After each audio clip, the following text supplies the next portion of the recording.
Recording studio के भक्ति में प्रस्तुति।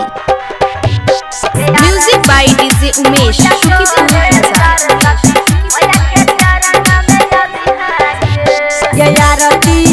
पूजा करे सरस्वती मैया के चरण में अभी है गे आरती।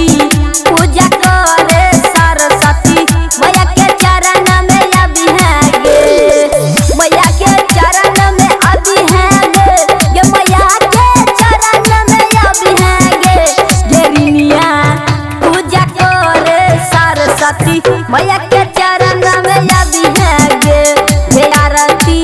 पूजा करे सरस्वती मैया के चरण में अभी है गे।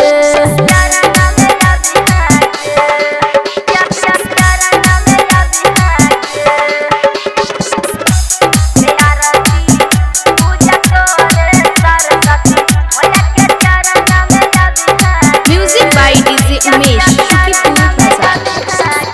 तो करी है सखी सा मिल के विचार आई है तू मैया के दुआर। ये पूजिया आई है मैया के दुआर।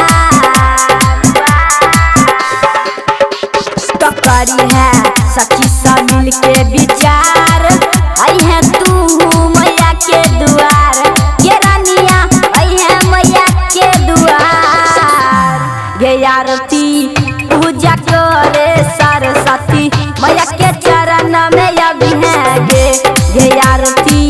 पूजा करे सरस्वती मैया के चरण में अभी है गे।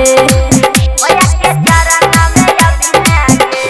एखन अपने सब सुन रहल छी आरपीएल रिकॉर्डिंग स्टूडियो के भक्ति में प्रस्तुति।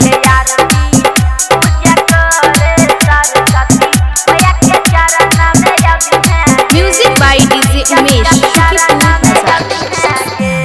तला के हाथों में फूल डाली करी है श्यामू भैया के आगारी। ये रानिया श्यामू भैया के आगारी। तला के हाथों में फूल डाली करी है श्यामू भैया के आगारी। ये रानिया श्यामू भैया के आगारी।